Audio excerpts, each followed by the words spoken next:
J'en appelle au dragon blanc aux yeux bleus.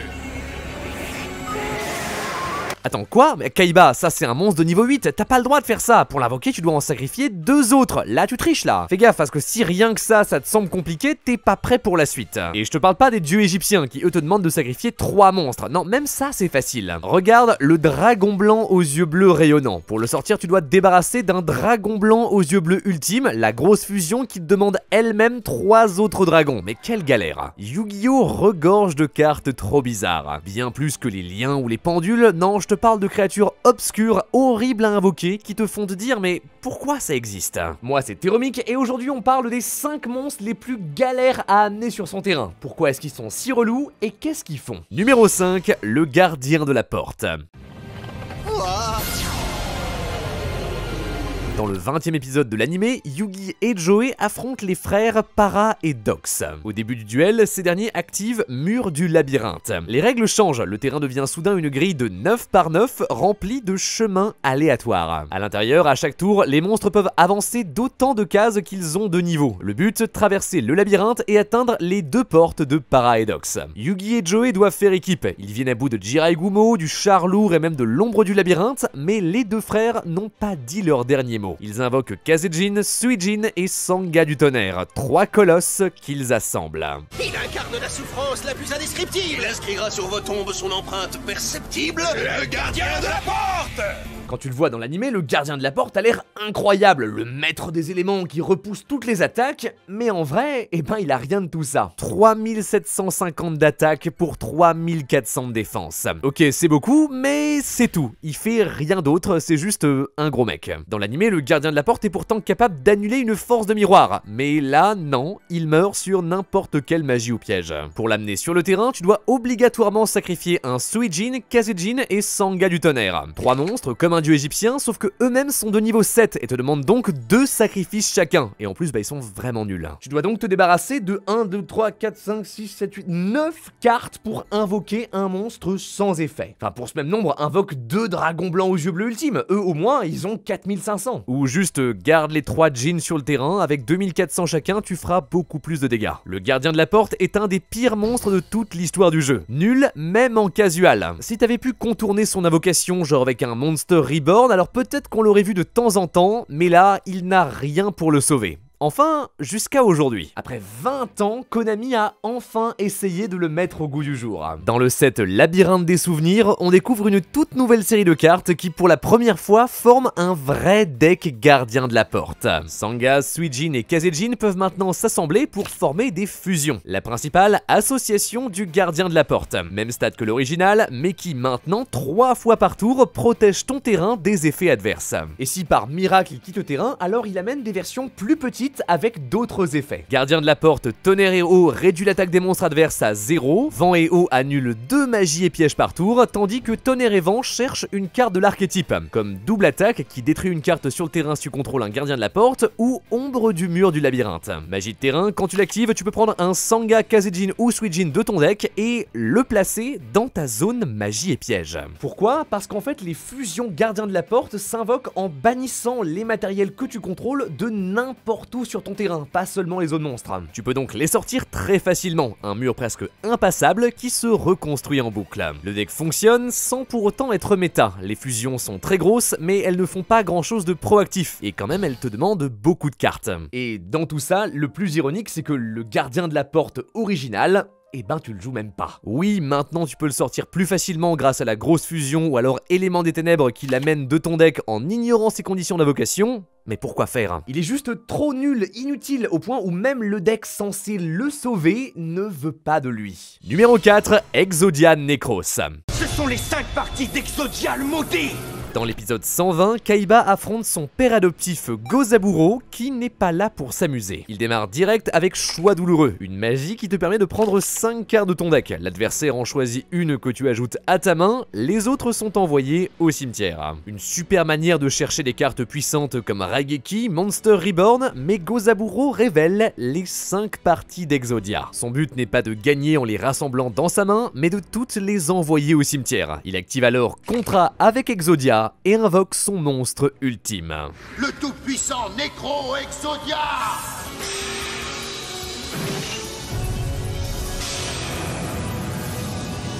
Niveau 4, juste 1800 d'attaque, mais avec des pouvoirs uniques. Dans l'anime, Gozaburo explique que tant que la jambe gauche est au cimetière, Exodia Necros est immunisé des cartes magiques. La jambe droite le protège des pièges, le bras gauche des effets de monstres, tandis que le bras droit le booste de 1000 points à chaque attaque et que la tête le rend indestructible au combat. Comme ça, son Exodia est invincible. Chaque tour, il devient de plus en plus gros sans que rien ne puisse l'arrêter. En vrai, par contre, la carte est un peu moins forte. Elle ne peut juste pas être détruite au combat et par des effets de magie et pièges. Et au lieu de 1000, à chaque tour, elle ne gagne que 500 d'attaque. Alors ça reste bien, surtout pour 2005, genre un monstre bien protégé qui au bout d'un moment peut passer n'importe quoi, c'est pas mal. Le problème c'est que l'invoquer, c'est juste horrible. Contrairement à l'anime, choix douloureux est interdit en tournoi. Tu dois donc trouver d'autres manières de mettre les 5 parties au cimetière. Chevalier de l'Armageddon ou Sacrifice Inutile peuvent les envoyer une par une, mais c'est bien trop lent. Sans parler du fait de devoir piocher contrat avec Exodia et Exodia Necros, parce que oui, ça n'invoque même pas du deck, il te le faut dans ta main. À ce niveau-là, t'as presque plus de chances de piocher Exodia. Surtout, la protection d'Exodia Necros n'est pas absolue. Si l'une des 5 parties quitte le cimetière, alors il s'autodétruit. C'est justement ce que fait Kaiba dans l'anime pour s'en débarrasser. Mais même sans ça, t'as d'autres manières de le faire quitter le terrain, genre tu peux le renvoyer dans la main de l'adversaire ou alors le bannir. Déjà en 2005, t'as des cartes qui faisaient ça très bien, comme le Sorcier du Chaos, un monstre joué absolument partout. Aujourd'hui, Exodia Necros est plus simple à invoquer, notamment avec Panda de Trésor, qui peut théoriquement invoquer 4 des 5 parties directement de ton deck, que tu peux ensuite envoyer au cimetière pour faire un Saryuja et piocher un max de cartes en espérant de voir ton contrat et ton Necros.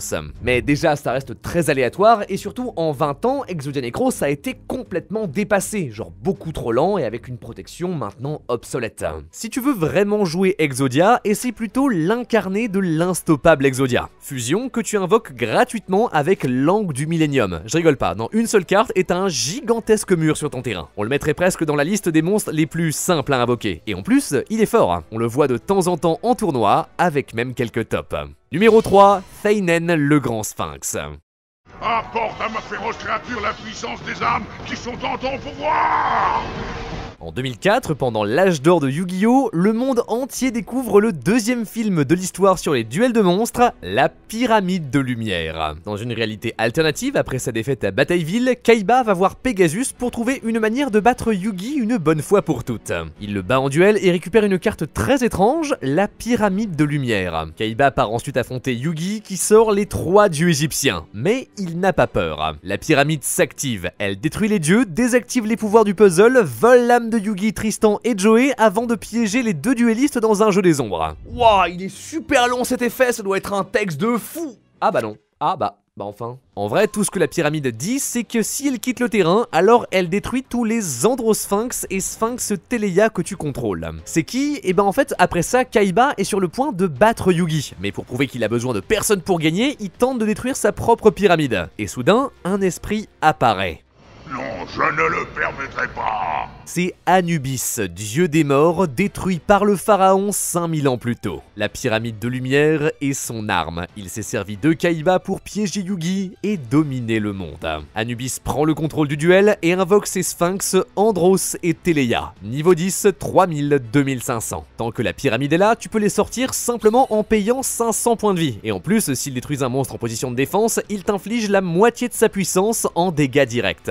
Cool, sauf que ils peuvent pas attaquer le tour où ils arrivent sur le terrain. Moins cool. Ça laisse le temps à Yugi de retourner la partie et détruire la pyramide de lumière. Il pense avoir gagné, mais les 2 monstres se mélangent pour laisser la place à Theien, le grand sphinx. Signène le grand sphinx!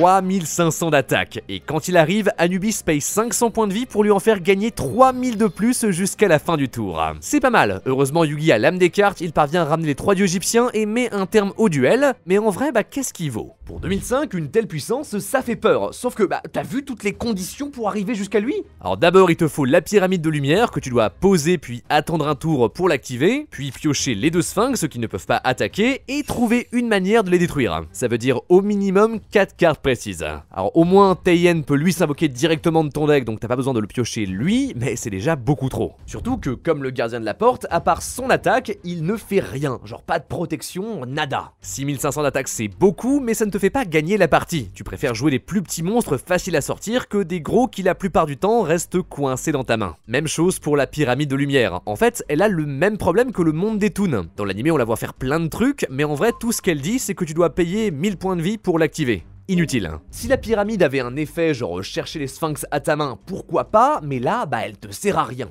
Taeyen n'est pas le seul monstre avec ce problème. Par exemple, si tu veux invoquer l'esprit du pharaon, tu dois d'abord activer le premier sarcophage, qui un tour plus tard t'amène le deuxième et le troisième après encore un autre tour. Finalement, tu les envoies tous au cimetière pour sortir le pharaon et ressusciter 4 monstres zombies sans effet. Donc en plus de devoir remplir ton deck avec des sarcophages inutiles, pour que ça fonctionne, tu dois aussi rajouter des monstres nuls. Mais quel intérêt? Si vraiment tu veux 4 monstres normaux sur ton terrain, joue mouton de croix, c'est beaucoup plus simple. Non, que ce soit les sphinx ou les pharaons, laisse les égyptiens tranquilles.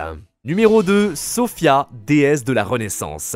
Yu-Gi-Oh regorge d'histoires cachées. Des fois c'est pas grand chose, juste un personnage qui grandit ou qui apparaît dans d'autres cartes, mais parfois ça va beaucoup plus loin. Les barrières de glace, les sabres X, les cloches de feu, la vallée de la brume, tous ces archétypes font par exemple partie d'un seul et même univers, Duel Terminal. Ils vivent ensemble sur le monde de Terminus, jusqu'à ce qu'une météorite s'écrase et libère les vers. Devant la menace, les tribus s'allient. On crée les alliés de la justice, tandis que les barrières de glace libèrent les dragons ancestraux. Tout ça, ça pèse sur l'esprit de Noelia. On a déjà parlé d'elle, membre des barrières de glace, elle se fait corrompre par les démons d'un autre monde et s'embarque dans la conquête de la vallée de la brume. Pour ça, elle transforme ses serviteurs en monstres jusqu'à sa propre fille. Les Vylons, chevaliers gemmes et les Laval s'unissent pour l'arrêter. Une bataille gigantesque éclate et réveille ceux qui ne devaient jamais être réveillés. Sous le temple sacré de la vallée de brume dormait Sophia, déesse de la Renaissance.